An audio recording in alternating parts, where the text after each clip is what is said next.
생각을 공유하고 취향을 나누는 불특정 소수를 위한 영감소. 안녕하세요. 불소소 진행을 맡은 이모셔널 PAP 봄봄입니다. 50화 시티팝과 밴드 사운드를 시작합니다. 네, 저희가 오늘 드디어 50화를 맞았네요. 네, 자축을. 박수 한번. 와, 오랜만에 박수 치는 것 같아요. 근데 저희가 방송을 시작한 게 거의 음. 작년 이맘때쯤인 것 같아요. 맞아요. 1년이 52주잖아요. 맞죠? 맞나요? 예, 맞는 것 같습니다.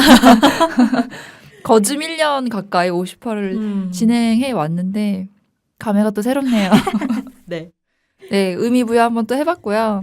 네, 오늘은 6번째 최애 시리즈로 시티팝과 밴드 사운드라는 제목으로 이야기를 하려고 하는데 사실 저희가 뭐 음악에 그렇게 막 조예가 깊거나 음악적 장르를 막 깊게 판다든지 음악적 장르를 막 잘 안다든지 그런 사람들은 아니고 그냥 이 최애 시리즈의 연장선상에서 우리가 좋아하고 즐겨 듣는 음악 중에 하나를 일부를 약간 좀 단어로 정의를 해서 얘기를 해보면 어떨까라는 뜻에서 오늘 시간을 준비를 했기 때문에 저희가 하는 말들이 뭐 음악의 어떤 저 말은 틀린 말 아니야? 그냥 그런 생각이 들더라도 그냥 저희의 개인적인 생각이라는 거를 제가 음악을 잘 몰라서 미리 또 오늘 지금 약간 한번 아니 왜냐면은 제가 오늘 준비한 이 시티팝도 굉장히 이 단어와 장르에 대해서 여러 말들이 있더라고요. 정확한 게 뭔지도 사실 좀 어렵고 누구는 뭐 이거 아니야 저거 아니야 막 이런 말들이 많은 장르 혹은 어떤 단어라서 찾다가 보니까 이 뜻을 찾다 보니까 내가 괜히 건드렸다 약간 이런 생각도 들고 그래서 이제 밑밥을 좀 깔아봤어요. 네. 그럼 그 밑밥을 깐 토대 위에 시티팝에 대한 이야기를 좀 해주세요. 네네. 네. 일단은 제가 좋아하는 음악, 저는 사실 굉장히 잡식성이에요. 그래서 여러 가지 음악을 듣는데, 그냥 여러 가지 듣는 음악들 중에 요즘 조금 많이 여러 아티스트들이 시도를 하는 음악이면서, 제가 조금 제 플레이리스트에 많이 되어 있는 음악들 중에 일부가 시티팝이 아닌가 생각이 들어서 시티팝을 준비를 했는데, 우선은 뭐 제가 잘 아는 건 아니지만 좀 약간 기본적인 정보를 말씀을 드리면, 신스팝에서 이제 파생된 단어가 이제 시티팝이고 시티팝 자체를 어떤 음악적 장르로 규정하는 거는 아닌 것 같아요. 보니까 약간 신스팝에서 파생된 어떤 스타일이기도 하고 뭐 어떤 분이 블로그에 쓰신 걸 봤는데 그거는 이제 일본에서 신스팝을 받아들이면서 거기서 시티팝이라고 맞아요. 부른 거기 때문에 저도 그 기사 본 것 기사가 아니라 저도 그런 내용 본 적 있어요. 그래서 이제 우리나라 음악을 하던 90년대, 80년대의 아티스트들한테 시티팝의 장르를 했다고 말하는 거는 뭐 틀린 표현이다. 뭐 이렇게 표현을 하시는 분들도 있더라고요. 그래서 이제 신스팝과 시티팝을 조금 찾아봤는데 우선 신스팝 자체는 이제 신디사이저 팝의 줄임말로 이제 전자음악의 한 갈래죠. 그래서 1970, 80년대의 그 뉴웨이브 무브먼트, 그러니까 그 서양 음악에서 다 영향을 받아서 일본에서도 약간 그런 그 시티팝 같은 느낌의 장르들이 많이 이제 성행을 했던 거고 국내에서도 마찬가지로 그 해외의 신스팝의 영향을 많이 받았던 거라고 하더라고요. 그래서 신스팝의 대표적인 아티스트로 뭐 듀란듀란이나 펫샵 보이즈 근데 사실 제가 이런 아티스트들의 음악을 막 듣고 자란 세대는 아니에요. 근데 이들의 영향을 받은 그 후대 뮤지션들의 음악을 좀 잘 들었던 거죠. 신스팝은 우선 그렇고 근데 대표적인 그 아티스트들은 대부분 이제 영국 밴드 출발이 많더라고요. 그리고 이제 시티팝 같은 경우에는 설명에는 장르라기보다는 스타일에 가깝다 이렇게 이야기를 하고 있고 1970년대 중후반부터 80년대까지 이제 많이 성행을 했던 음악 스타일이고 말 그대로 그런 도시적인 도회적인 분위기를 담고 있어서 약간 명확하게 어떤 팝이라기보다는 팝도 있고 재즈도 있고 약간 펑크, 소울 뭐 이런 다양한 음악이 약간 믹스된 것 같은 그래서 장르라고 말하기보다는 어떤 스타일이나 무드 이렇게 표현하는 경우가 많은 것 같아요. 그래서 이제 제가 오늘 이야기하고자 하는 시티팝은 그냥 제가 주로 이제 취향적으로 들었던 음악들을 이야기하려고 하는데, 근데 제가 이 시티팝을 알고 들었다거나 뭐 그런 건 아니었는데, 제가 어릴 때부터 좋아했던 음악들 같은 것들을 거슬러 올라가 보면, 그 일본의 뭐 시부야 K 이런 음악들, 근데 그런 음악들이 또 시티팝과 무관하진 않더라고요. 맞아요. 굉장히 근데 그 뭐 단어로 이 아티스트는 시티팝이다 아니다 뭐 이렇게 가르기는 좀 쉽지 않은 것 같은데. 아까 초반에도 이제 막 말씀 잠깐 하셨는데 시티팝 얘기하면서 일본이 그 이제 미국 조건 받아들이면서 일본에서 해석한 형태의 음악으로 표현된 게 이제 이쪽 장르로 넘어온 이야기들을 하셨잖아요. 근데 네네. 저도 이제 그런 형태의 이야기들을 봤었거든요.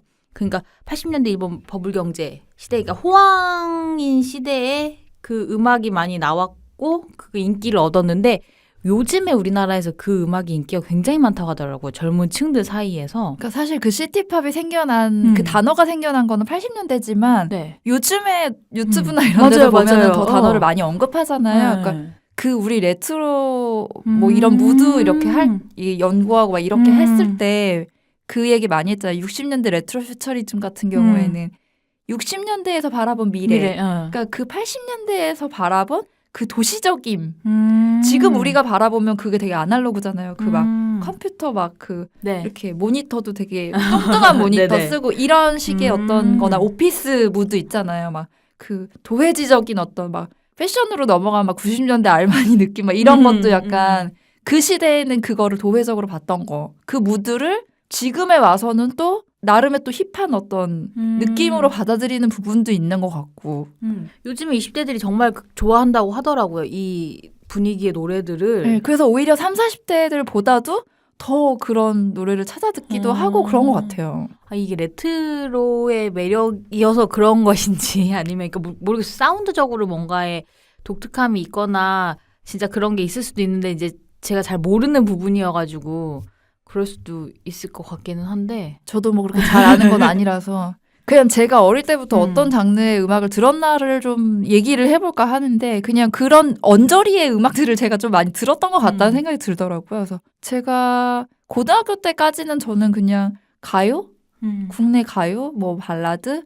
이런 것들 뭐 성시경 씨라든지 뭐 이런 식의 가요들을 굉장히 많이 듣다가 이제 20대 초반? 그러니까 20대 대학생이 됐을 때 무렵쯤에 이제 그 어쿠스틱한 음악이나 약간 그 어쿠스틱한데 재즈, 정통 재즈는 아닌데 재즈를 한 스푼씩 담은 것 같은 그런 음악들을 좀 좋아했어요. 그래서 오늘의 장르와 무관하지만 제일 좋아했던 가수는 킹스 오브 컨비니언스였고 진짜 우리나라에 사랑 정말 많이 받았잖아요. 그분은 그냥 내가 좋아하는 장르가 뭐냐와 상관없이 그저 너무 좋은 근데 이제 요즘 활동을 거의 안 하시기 때문에 새 앨범을 안 내시기 때문에 좀 아쉬운데 그랬고 이제 그때 한창 싸이월드 할 때 자미로콰이나 디사운드 같은 그런 음악들을 알게 되면서 그거를 이제 싸이월드 배경음악을 해놓는 게 굉장히 힙한 느낌이 들게 하는 그러네요. 자미로콰이는 진짜 그 자미로콰이 그랬네요. 뮤직비디오 이렇게 막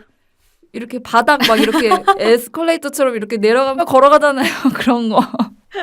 그런 거 엄청 좋아해가지고 그렇게 하다가 어떻게 애시드 재즈라는 장르를 알게 된 거예요. 근데 애시드 재즈가 약간 역시나 정통 재즈는 아니지만 약간 팝적인 걸 하는 아티스트들 안에서 약간 그 애시드가 그거잖아요. 약간 취한 듯한.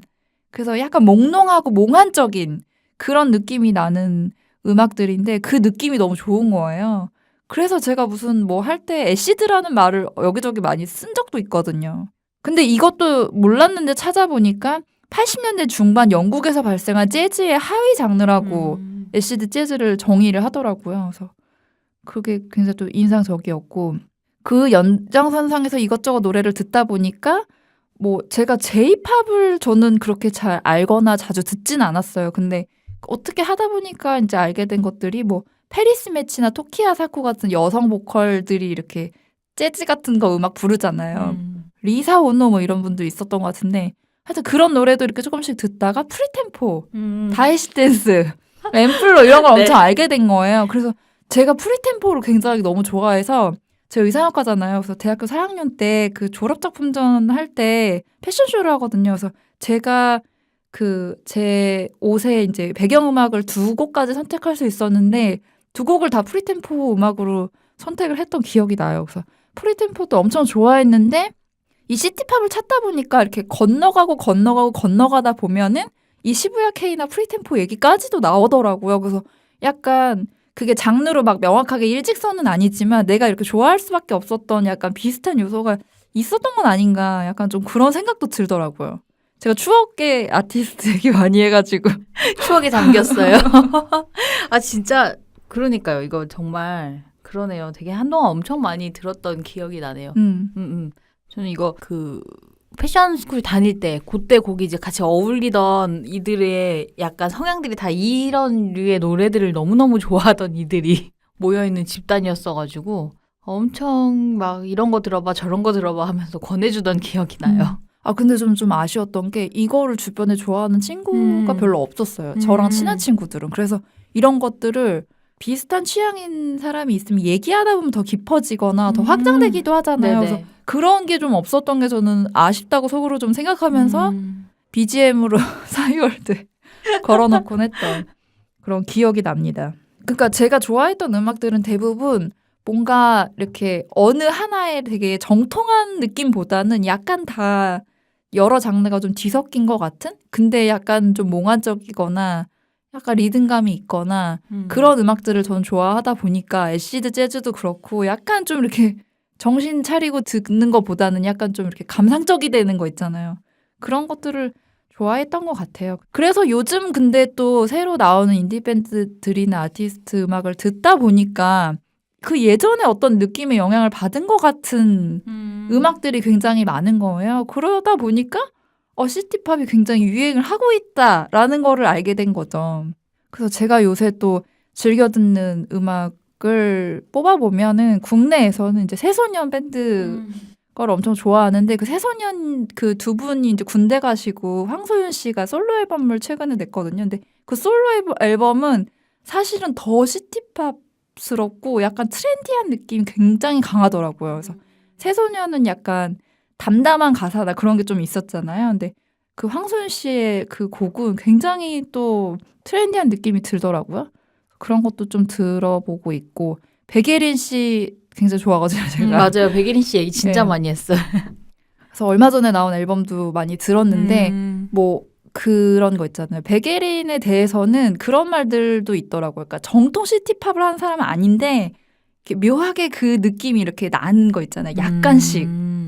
그냥 시티팝의 느낌이 약간씩 이렇게 들어있는 것 같은 느낌이라고 얘기를 하기도 하더라고요.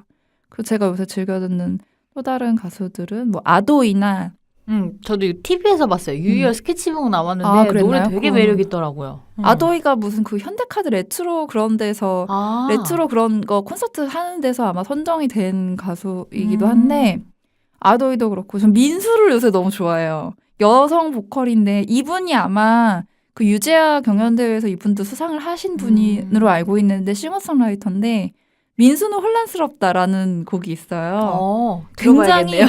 요즘 시티팝 철저하게 요즘 시티팝 장르의 노래인데 그 제목 하나와 그 어떤 그 몽환적이면서 소녀 같은 그 목소리와 이게 되게 잘 어울리더라고요. 그래서 한번 들으면 약간 중독되는 그런 느낌이 있고 뭐 오프원오프도 이제 굉장히 좋아하고 이제 오프원오프의 또 그 보컬인 콜드라는 분이 또 따로 뭐 음원을 내신 것도 있어요. 그래서 그런 것도 잘 듣고 그리고 이제 얼마 전에 알게 된 분은 조지라는 사람이 있어요.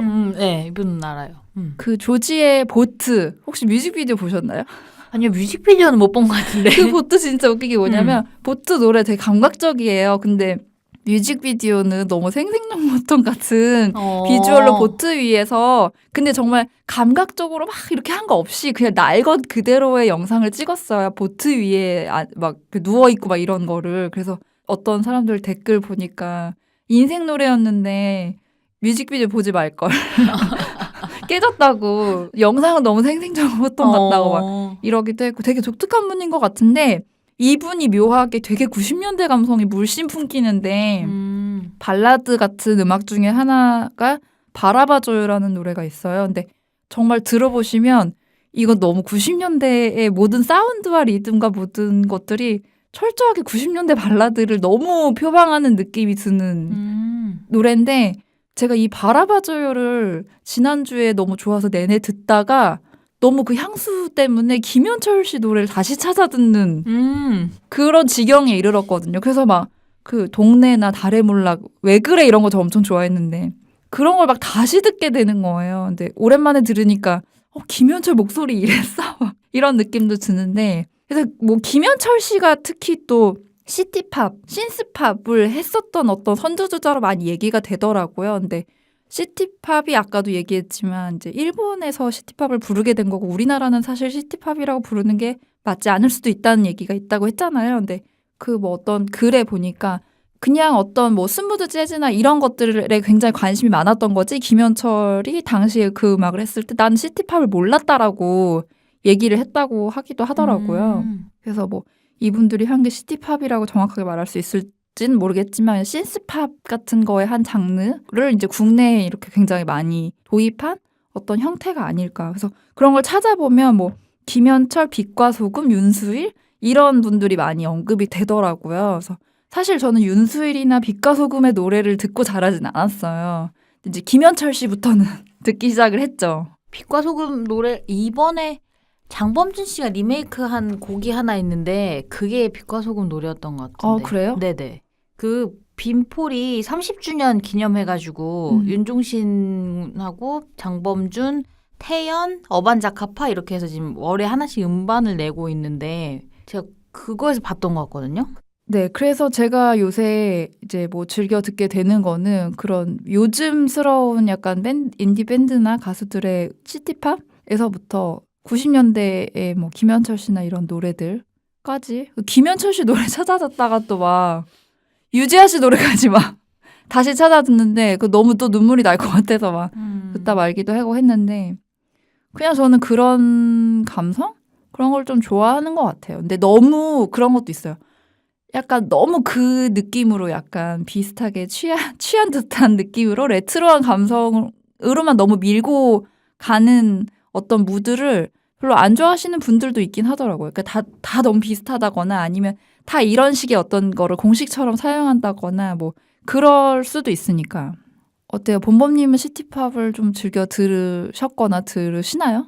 저는 이제 이 시티팝이라는 용어로 이것들을 얘기하는 거를 잘 몰랐었거든요. 몰랐는데 지금 얘기하셨던 어떤 형태의 그런 노래 스타일이나 아니면 이름 나왔던 가수들의 노래는 다 제가 같이 들으면서 시절을 지내온 것 같아요. 저는 이제 최근에 요즘에 이제 뭐 새소년이나 아도이 같은 경우는 너무 많은 분들이 젊은 층에서 굉장히 인기가 많은 그룹이잖아요. 그러다 보니까 접해서 듣게 됐던 것 같고 근데 제가 이거를 막 플레이리스트에 올려놓고 일부러 찾아 듣거나 이렇다기보다는 그냥 이제 뭐 들어야 되는 기회가 생겨서 들으면은 뭐 한 번씩 듣고 뭐 이러는 정도인 것 같아요. 해외 가수 중에는 이런 느낌의 가수들이 누가 있는지 잘 모르겠는데 제가 듣는 거는 뭐 혼내는 좀 열심히 듣는 것 같고 유튜브 채널도 구독하면서 근데 혼내도 시티팝인지 그거는 제가 잘 모르겠는. 그러니까 왜냐면 저도 국내 가수들은 이런 시티팝을 굉장히 많이 듣는데 해외 가수들은 좀 또 결이 다른가? 그런 생각도 들더라고요. 그러니까 제가 좋아하는 해외 가수들 같은 경우에는 그것도 약간 장르가 잡식성인데 뭐 리엔나 아바스 음색을 너무 좋아해서 그런 음악들이나 뭐 라우브도 되게 잔잔한 음악이 좋아서 듣기 시작했는데 굉장히 미국적이면서 트렌디한 가수더라고요. 그래서 그런 분들이나 제일 좋아하는 가수는 이제 탄미 씨고 공연도 다녀오셨잖아요. 탄미 씨 노래는 그렇게까지 시티팝이라고 할 만큼 그렇게 약간 취해 있지 않은 것 같아요. 약간 정신을 약간 더 차린 느낌인데 약간 담백한 느낌이 어떤 포인트에서 있더라고요. 그래서 아무리 들어도 전 질리지가 그 킹스 오브 컨비니언스처럼 아무리 들어도 질리지가 않는 거예요. 그래서 그런 탄미 씨 노래나 혼내도 약간 얘기하다 보니까 그런 약간 분위기가 시티팝스러운 느낌이 약간 있는 것 같기도 하고 아닌 것 같기도 하고 잘 모르겠는데 그런 음악이나 뭐 제임스 블레이크는 약간 그 우울한 감성? 그런 것들이 좋더라고요. 그런 분들이나 푼비프릿 태국 가수 제 얘기 드렸죠. 훈훈한 가수. 그러니까 훈남이 노래하는 영상을 저에게 보여주시면서 근데 굉장히 뭔가 그 뭐 뉴질랜드인지 호주에서 자랐나 그래가지고 굉장히 뭔가 그 팝적인 요소, 어쿠스틱한 팝적인 요소를 굉장히 많이 갖고 있는 태국 가수예요. 그래서 태국스럽다고 보기보다는 그냥 글로벌하게 대중적으로 잘 뭐 어필 되겠다 싶은 그런 스타일이기도 하고 뭐 맥 아이레스 뭐 이런 아티스트들을 좋아하는데 약간 그 국내 가수들은 제가 약간 시티팝스러운 쪽을 되게 좀 편향적으로 좀 좋아하는 것 같아요. 요즘은. 근데 해외에는 약간 좀 그런 느낌이 있는 가수도 좋아하고 아닌 사람도 좋아하고 조금 장르는 갈리는 것 같아요. 근데 이제 그냥 제가 워낙 음악을 막 장르에 깊게 좋아하질 않아서 어떤 장르 하면 뭐 그 아티스트를 다 안다거나 그렇지가 못하거든요. 그냥 제가 꽂히는 가수 것만 듣고 약간 이런 스타일이긴 한데 저만의 그냥 느낌적인 느낌으로 좋아하는데 그 정도인 것 같아요. 그러니까 막 시티팝을 막 매니아야 이렇게 말하기는 좀 그래서 시티팝 매니아가 우연적으로 이 방송을 듣는다면 매니아는 아니네 할 수도 있어요. 그냥 저는 약간 좀 이렇게 그냥 여러 장르가 약간 섞인 것 같은 느낌을 좀 더 좋아하는 것 같아요. 약간 정통의 어떤 느낌보다는 네, 저의 취향은 이러합니다. 네, 그러면 저의 취향인 시티팝에 대해서 이야기를 해봤고요. 다음으로 봄봄님의 취향인 밴드 사운드에 대해서 좀 얘기를 해볼까 하는데 봄봄님 역시나 내가 한 음악 장르를 막 좋아하거나 매니아는 아니야 라고 이제 얘기를 하셨는데 좋아하시는 그 음악들이 대부분 밴드가 많더라고요. 그래서 그냥 장르를 말하기보다는 그런 밴드 사운드라고 정의해서 얘기를 해보면 어떨까? 라고 얘기가 나와서 저희가 밴드 사운드라는 제목을 붙였죠. 그렇죠. 제가 뭐 하나의 장르를 깊게 좋아하는 그런 성격이 못 되다 보니까 우리 둘 다 그게 특징이에요. 네. 사실 저는 이번 최애 시리즈라는 타이틀을 달고 방송을 준비하는 것 중에는 개인적으로 제일 어려운 주제였어요.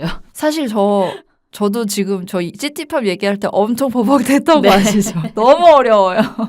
그래서 이제 일단은 이야기를 저희가 하면서 그러면 이제 좋아하는 형태의 음악이 밴드 사운드인 것 같으니 그러면 그걸 결론으로 했을 때 개인이 좋아하는 이제 최애 밴드 사운드는 뭐냐로 약간 범주를 좀 모호하게 잡고 저는 그러면 이제 이야기가 되지 않을까 싶거든요. 그래서 뭐 지난 시간에 또 언급을 드렸지만 언니네 이발관을 비롯해서 데이브레이크나 로맨틱 펀치, 피아 같은 인디밴드 음악이 사실은 주를 이뤘거든요. 제가 이제 들어왔던 것들은 거의 약간 그 2000년대를 이렇게 무드를 크게 형성한 밴드들이라고 할 수 있지 않을까 싶기도 하고요. 그럴 수 있겠네요. 네.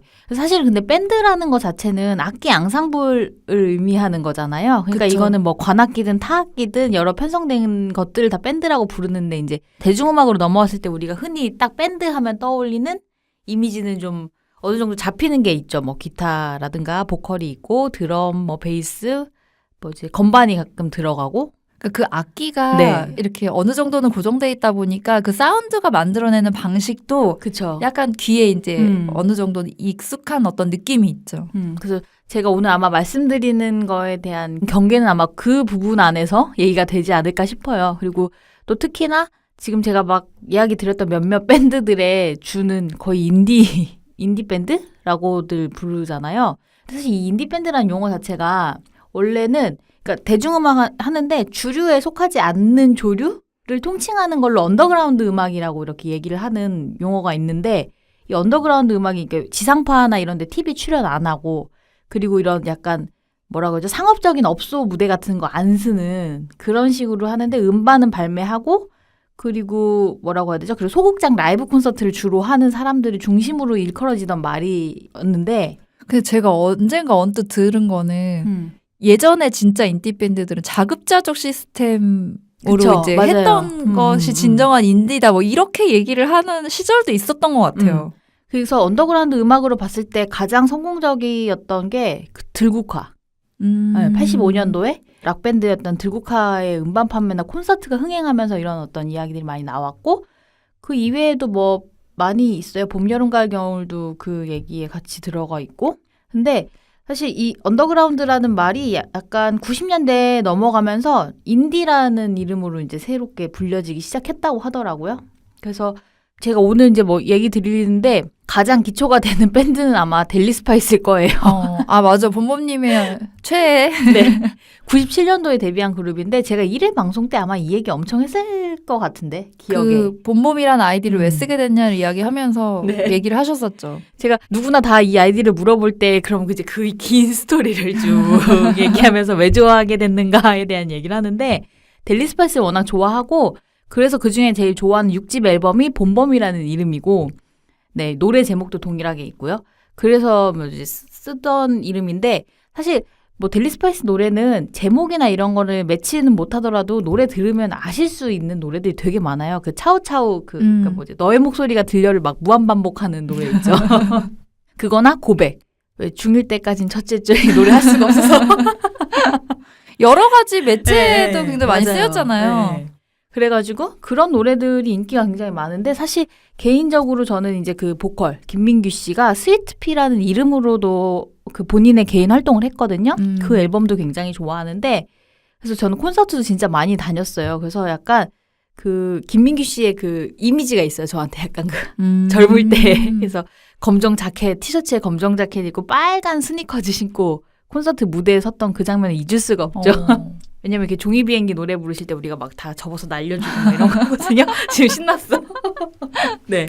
그래서 델리 스파이스는 드럼, 기타, 베이스로 사운드가 이루어져 있어요. 그게 사실 드럼, 기타, 베이스가 기본이죠. 밴드에 보통 그쵸. 이 정도를 구성을 가지고 하는 것 같은데 그 이후로 좋아했던 게 데이브레이크예요. 근데 데이브레이크는 2007년도 데뷔인데 기타, 베이스, 키보드 있고 보컬까지 해서 요게 기본이고요. 드럼은 이제 객원 멤버로 들어오거든요. 그러니까 소리가 훨씬 풍성하기도 하고 건반이 뭐라고 해야 되죠? 밴드 사운드에 들어오면은 더 대중적으로 뭐라고 표현해야 될까? 대중적으로 좀 더 듣기 쉽고 좀 더 풍성한 느낌을 주는 거가 있는 것 같아요. 제가 느끼기에. 전 데이브레이크 하면 가장 먼저 떠오르는 이미지는 리드미컬한 것 같아요. 다른 밴드들, 그러니까 뭐 델리 스파이스나 다른 밴드들은 조금 이렇게 차분하다고 해야 될까? 그런 감성이 강한데 데이브레이크 하면은 딱 먼저 떠오르는 게 약간 그 발랄한 맞아요. 리드미컬한 그런 느낌인 것 같아요. 네. 그러니까 제가 좋아하기 시작한 게 2010년도 나온 2집 앨범 때부터였는데 여기 나오는 노래 들어보신 분들 많을 거예요. 들었다 놨다라는 노래인데 이 노래는 거의 굉장히 대중적으로 1위 한 적은 없었나? 이 방송을 나왔던 적은 없어서 아마 근데 이제 앨범 차트에 모르겠어요. 이게 나온 지가 좀 된 노래인데 느낌은 되게 1위 곡 느낌이거든요. 그쵸. 그리고 이게 후렴이 뒤에 계속 꽂히죠. 이게 막 들었다 후크가 놨다 있어요, 이게 그리고 콘서트를 가면 율동이 있거든요. 이 모든 노래. 제가 지금 할 수가 없지만 어쨌든. 네. 근데 정말 데뷔한 지가 오래됐는데 최근에 페스티벌 같은 데도 보면은 거의 데이브레이크와 10cm가 거의 엔딩을 나눠서 할 정도로 지금도 너무나 많은 팬들이 있잖아요.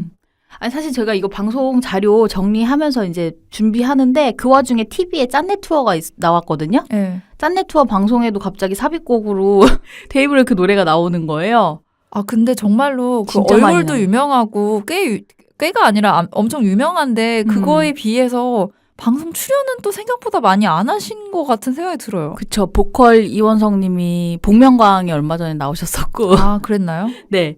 방송에서는 잘 예능 그쵸? 이런 데는 거의 잘 안 나오시죠? 네, 저는 예능에서 본 기억이 잘 없기는 한데. 아, 예전에 그 탑밴드라고 밴드 프로그램이 하나 있었어요. KBS에서 시즌 기억나요. 3까지 했던 그때 시즌 2에 나왔었어요. 네. 아 그거는 기억나요. 거기서 무슨 장미호 관도 거기에 오디션 보고 막 그랬었잖아요. 피아도 나왔고요. 맞아요. 그때 아주 네 제가 그 프로그램 너무 좋아했죠. 시청률이 잘 나왔는지 모르겠지만 네 아무튼 그러고 뭐 꽃길만 걷게 해줄게. 이 노래도 팝콘. 유명하죠. 네, 좋다 이런 노래 잘 아시죠? 그 후렴 부분 있잖아요. 데이브레이크 노래랑 페퍼톤스 노래가 예능에 진짜 많이 맞아요. 나와요. 네. 페퍼톤스는 거의 여름을 위한 맞아요. 뭐 그룹이다 막 이런 말도 하고. 맞아요. 진짜 많이 나오고 아무튼 가끔 그래서 이제 이 데이브레이크 같은 경우는 팬 페이지나 이런 때 팬들이 이렇게 댓글로 오늘 어느 예능에 어느 부분에 몇 초에 등장하셨습니다. 이런 거 막 올려놓고 막 그래요. 너무 많이 나오는 거 아닌가요? 진짜 뭐 여행 프로그램이나 네. 이런 데에도 굉장히 많이 쓰이잖아요. 그러니까 그런 만큼 조금 제가 이제 워낙 대중적인 취향이어서 그렇다고 생각도 드는데 비교적 귀에 되게 쉽게 잘 들리고 그러다 보니까 좀 더 그렇게 많이 사용되고 인기가 있는 거 아닌가라는 생각이 들어요. 그럴 수도 있죠. 네. 제가 막 소리를 막 구분해서 막 어떤 기술적인 걸 알고 아니면 무슨 악기에 막 저 테크닉은 멋있어 막 이거를 아는 사람이 아니니까 그냥 듣기 편하고 뭐 가끔 생각나서 다시 들어봐도 아 역시 좋은 노래였어라고 하는 그냥 그런 느낌들. 그리고 뭐 예능에 많이 쓰이는 그런 이유 같은 걸 생각해 보면 예능에서 주로 쓰이는 것들은 뭐 설레임을 표현한다거나 신남을 이렇게 신나서 고조되는 분위기를 보여준다거나 아니면 뭔가 회상을 한다거나 약간 그런 감정들이 중심이 되잖아요. 그런 감정들을 좀 되게 대중적으로 잘 대변해주는 음악들이 많기 맞아요. 때문에 또 많이 쓰이는 게 아닌가 싶어요. 확 극대화 시켜주잖아요. 노래가 나오면서. 이렇게 잔잔하다가 이렇게 맞아. 가는 고조시키는. 페퍼톤스가 그게 약간 특기잖아요. 잘해. 맞아. 그러네요. 네. 그리고 잔나비나 위아더나잇 같은 밴드도 비교적 최근에 들었던 음악이고 잔나비는 요새 잔나비 열풍 아닌가요? 너무 인기가 많아가지고 네. 다음 주에 나 혼자 산다에 또 나오시던데. 아 맞아요. 예고 봤어요. 네. 한번 나오시고 나서도 워낙 또 막 화제가 되기도 했고. 근데 이제 이 보컬이 두 팀 다 되게 매력 있어요. 근데 제가 이 두 팀을 같이 본 게 2017년도에 유이열의 스케치북에 두 팀이 같이 나왔어요. 같이 나와서 노래를 했는데 목소리가 너무 매력적인 거예요, 둘 다. 그런데 뭐 보컬, 키보드, 기타, 베이스, 드럼 이렇게 딱 악기 조합을 가지고 있는 팀이기도 하고 그래서 되게 노래가 좋다라고 생각을 했는데 더 좋았던 건 사실 가사. 가사도 되게 좋더라고요. 전 잔나비도 가사가 되게 좋은 노래를 만드는 그룹 중에 하나라고 생각이 들고 위아더나잇도 그런 류에서 그래서 위아더나잇도 좀 아니지 이미 유명한데 내가 이렇게 얘기하면 안 되는 걸 수도 있죠. 막 이러면서 더 대중적으로 알려지면 좋겠다라는 얘기. 네. 잔나비만큼. 여기 또 멋있으신 분들. 그리고 해외 그룹은 역시 좋아하는 그룹이 콜드플레이입니다. 저 콜드플레이, 그러니까 데이브레이크에도 본모님이 생각나는데 콜드플레이에도 살짝 생각나요. 콜드플레이는 정말 모든 노래를 다 좋아하고요. 크리스 마틴 정말 좋아해요. 사랑합니다 하면서. 네. 아 약간 그런 거 해야 될 것 같아요. 이렇게 최애 대 최애 누가 더 좋아? 아 누구 1위로 올려야 되나? 네. 그래서 피아노, 드럼, 기타, 베이스로 이루어져 있어요. 콜드플레이 사운드는. 그래서 되게 저한테는 쉬우면서도 의미를 주는 노래가 많다고 생각을 하거든요. 지난번에 내한 왔을 때 그때 가셨죠, 공연? 네, 갔었어요. 그래서 그때도 그 공간이랑 시간 안에서 막 떼창하면서 즐기고 막 이런 게 너무 기억에 많이 남아요. 그래서 사실은 지금도 유튜브에서 서울에서 공연했던 거 찍어 올리는 거 있잖아요. 직캠 그런 거 찾아보면서 그래 너무 신났지, 너무 좋았지 막 이러면서 그때 생각을 되게 자주 떠올리고 그리고 크리스 마틴은 인터뷰나 라디오 기사 같은 것도 자주 찾아보고요. 공식 계정 콜드플레이 팔로우 해가지고 올라오는 것도 보고 그리고 진짜 마음도 되게 멋있는 사람이거든요. 그런 뭐라고 하죠? 이렇게 오픈된 공연 이런 행사 말고 크리스마스 때 이벤트로 갑자기 조금 뭐 아픈 환자들을 찾아가서 자기 팬인 사람 찾아가서 그 앞에서 기타 하나 들고 막 노래해주고 이벤트 해주고 그런 것도 하고 지금 표정이 굉장히 팬심을 가득 담은 표정으로 얘기를 하고 계세요. 그리고 저는 정말 감동받았던 게 저희 내한 왔을 때가 세월호 추모일이었어요. 그 공연 이틀 중에 하루가 그때 그 노래 부르기 전에 전체 암전하고 묵념 하고 그러고선 노래 탁 불러주는데 그때 또 리본도 달고서는 공연했거든요. 진짜 굉장히 큰 감동이었겠네요. 네, 마음이 되게 그러니까 이 팬들에게 어떻게 마음을 전해주는지 방법을 너무 잘하는 사람이에요. 똑똑한 부분도 있는 네. 거고. 진짜 매력 있는 사람이에요. 근데 이제 해외 가수가 그렇게까지 이제 신경을 써주는 게 사실은 그렇게 쉬운 부분은 아닐 수 있잖아요. 그래서 기네스 펠트로가 반한 게 아닐까. 물론 지금은 남이지만. 점점점. 네, 아무튼 그렇습니다. 네, 다른 얘기하고 있고. 근데 그거를 또 가장 단편적으로 잘 보여주는 부분. 이 사람들이 대학교 기숙사에서 만나서 20년이 흐른 지금까지 같이 밴드를 하고 있다는 건 거죠. 팀워크도 멋있는 난리 근데 났어. 밴드들의 어떤 뭐 역사를 담은 영화라든지 뭐 밴드들의 행보 같은 거를 이렇게 많이 지켜봐도 정말 밴드들이 흔들리지 않고 그 멤버 그대로 가는 게 되게 어려운 부분 같아 보여요. 맞아요. 그러니까 여기는 member 전원이 동의하지 않으면 앨범에 곡을 안 실는 형태로 앨범 작업을 한다고 하더라고요. 그러니까 이제 분쟁이 나지 않는 방법을 선택하는 거죠. 어떻게 보면 똑똑한 방법일 수도 있는 것 같아요. 어디는 왜 보면은 이렇게 하면 누가 만든 곡 뭐 이렇게 해가지고 이렇게 왜 개수로 넣고 막 이렇게도 하잖아요. 아무튼 이제 올해 이제 데뷔 20주년 돼가지고 한국에도 아트북이 정식으로 출간을 했거든요. 네, 그렇고 콜드플레이도 마찬가지인데 제가 밴드 사운드를 좋아한다고 얘기하는 것도 맞겠지만 저는 일단 가사가 꽂히는 게 제일 큰 것 같아요. 뭐 음. 모든 노래에서는. 그러면은 이런 해외 팝곡들도 그쵸. 그렇게 그런가요? 하면 이제 가사도 많이 찾아보고, 어. 네. 그리고 보통 만약에 유튜브를 보면 가사 같이 보면서 그 노래 들어요. 어. 네. 보통은 그렇게 듣고. 그래서 제가 지금 이야기한 밴드들의 음악은 다 그런 매력들이 있는 밴드라는 생각이 들고, 그래서 뭐 콜드플레이, 오아시스, 컬러스 블러, 킹스 오브 레온 뭐 되게 잡다한 노래를 좋아하는데 대부분 다 그런 것들?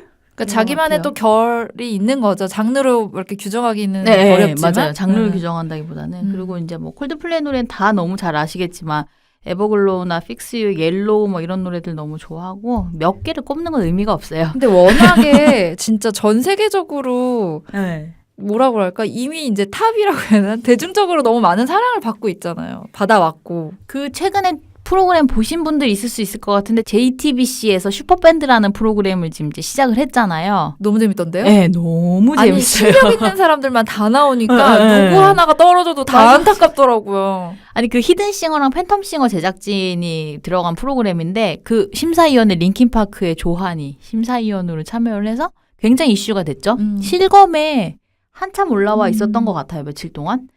그랬던 것 같고 근데 지난주인가 지지난주 방송에서 경연하는데 양쪽 두 팀이 다 콜드플레이 노래를 선곡을 하고 막 그 전주에 혼자 노래하시는 분도 콜드플레이 노래하면서 막 얘기하고 그랬던 것 같은데 근데 그분이 뭐 자기가 불러서 콜드플레이 노래가 더 사랑받았으면 좋겠다고 맞아요. 얘기를 하셔서 그게 윤종신한테 혼났어. 윤종신이 당신이 더 유명해져야죠. 콜드플레이 이미 유명한데. 그때 불렀던 노래가 에버글로우 음. 그거였고 아니 진짜 전 보면서 아 우리나라에 정말 저렇게 노래 잘하고 악기 연주 잘하는 사람이 다 어디 있다가 나타났지 싶은 근데 저는 이 밴드 오디션이 더 좋은 게 사실은 노래만 보는 오디션에서는 되게 감성도 좋지만 가창력 같은 거 있잖아요. 누가 더 고음을 더 잘하고 더 무대에서 막 파워풀하게 하느냐 이런 거를 너무 내세우다 보니까 사실은 오디션 프로그램을 좋아하지만 또 약간 아쉬울 때도 있는데 여기서는 밴드 사운드나 어떻게 조화를 이루느냐 맞아요. 뭐 그런 거나 프로듀싱 능력 같은 것들이 더 빛을 발하잖아요. 그러니까 더 보는 재미도 있고 진짜 저렇게 잘하는 사람들을 다 어디 있었나 막 이런 생각도 들고. 아 저 이번 주 방송에 자이로 씨가 그 보컬들만 가지고 저 그 노래 계속 듣고 있어요. 곰몸니 감성인 것 같아요. 영상 진짜 무한재생해서 듣고 있어. 그 어떤 감정을 정통으로 이렇게 하는 거 있잖아요. 이렇게 막 사부작이 아니라 정통으로 이렇게 묵직하게 하는 그 느낌이 약간 봄봄님 결인 것 같아요. 아 그래요? 아 근데 자이로 씨 기타 치는데 왜 이렇게 멋있어요? 어머. 아니 근데 훈훈한 분들도 되게 많아요. 그쵸. 그죠? 그러니까요. 이 자꾸 이러면 아니요. 공지를 흐리는데 지금. 저도 좋아했어요. 아니 근데 기타도 잘 치는 사람 너무 많고 맞아요. 막 뭐 바이올린 하는데 랩하는 사람도 있고 되게 창의적이면서도 되게 아티스트적인 사람 되게 많잖아요. 아 그리고 목소리에 호소력이 있는 분들도 진짜 많더라고요. 이렇게 막 뭐라고 해야 되죠? 기교나 이런 게 아니라 그냥 되게 진심으로 노래한다라는 느낌을 받는 게 있어요. 그런 분들이 약간은 투박하게도 느껴지기도 하는데 맞아요. 또 묵직하기도 하고 그런 것 같아요. 이 프로그램 자체가 약간 스토리도 있고 이러니까 점점 더 인기 많아지지 않을까. 그리고 정말로 실력은 이미 다 프로인 것 같아요. 이제 맞아요. 프로 데뷔를 했다가 잘 안 됐거나 이미 프로 활동을 하고 있거나 아니면 뭐 유튜브 같은 데서만 활동을 한다거나 그러니까 겉으로 봤을 땐 아마추어지만 실력적으로는 거의 다 프로기 때문에 더 보는 재미가 또 있지 않나. 뭐라고 해야 되죠? 밴드 관련한 이런 프로그램이 사실 잘 없었는데 요번에 나와서 되게 즐겁게 보고 있고 예전에 탑밴드 아까 말씀드린 그 프로그램 할 때 진짜 되게 열심히 봤는데 그때는 사실 완성된 밴드가 나와서 노래를 가지고 경연을 하는 거였거든요. 맞아요. 그랬는데 저는 요번에 슈퍼밴드 보면서 근데 약간 좀 좋았던 거라고 표현하는 게 맞는지 모르겠는데 되게 장르에 제한이 없잖아요. 맞아요. 클래식 하시는 분부터 뭐 R&B 노래하시는 분도 있고 진짜 많았는데 그런 사람들이 어떤 식으로 구성을 모아서 새로움을 보여주는지에 포커스가 되니까 저 이게 약간 비교가 되는지 모르겠는데 프로듀스 101에 당신의 아이돌을 뽑아주세요 이런 거 있죠. 네. 그런 느낌 같은. 내가 뭔가 이렇게 막 관여자가 돼서 만드는 것 같은 느낌이고 쟤가 붙었으면 좋겠고 쟤랑 같이 했으면 좋겠고 막 이런 기분이 들면서 보는 거예요 내가. 그래서 이건 프로듀스 101의 그 감성인가 막 이러면서 푸드 감성. 근데 푸듀가 새 시즌 시작했던데. X인가요? 네. 이번에 아주 룰이 바뀌어가지고 아직 보진 않았어요. 방송 본 거 티났어. 몇 화까지 했나요? 이제 1화 했습니다. 아, 그렇군요. 근데 MC가 이동욱 씨잖아요. 맞아요. 그래서 MC. 그런 글만 본 것 같아요. 원픽은 이동욱입니다. 막 이런 맞아, 글들 맞아. 있잖아요. 시청자들이 그 댓글 단 거에 그런 거 있어요. 그 MC한테 투표 권한 없냐고. MC한테 한 표 준다고. 막. 나도 뽑고 싶다, 이동욱. 그래가지고 그런 거 있는데 아무튼 그래서 저는 이제 약간 이 애정하는 저의 멤버들이 끝까지 올라가길 바라는 마음으로. 아니, 근데 보다 보니까 좀 그런 생각이 들더라고요. 정말 혼자 해서 잘 안 되거나 약간 목마름이 있는 사람들한테는 진짜 자기 밴드를 만날 수 있는 기회도 될 것 같은 그런 느낌이 드는 거예요. 겉으로 오디션 뭐 1등, 2등만 가리는 게 아니라. 그리고 이제 서로 돈독해지고 음악적 성향을 너무 다 잘 봤으니까 이 프로가 끝나도 자기들끼리 또 다른 형태를 해볼 수 있는 그 무대를 마련해 준 것 같아서 그게 참 좋더라고요. 실력 있는 사람들도 좀 이렇게 맞아. 무대가 필요하잖아요. 근데 생각보다 음. 무대는 많이 없잖아요. 맞아요.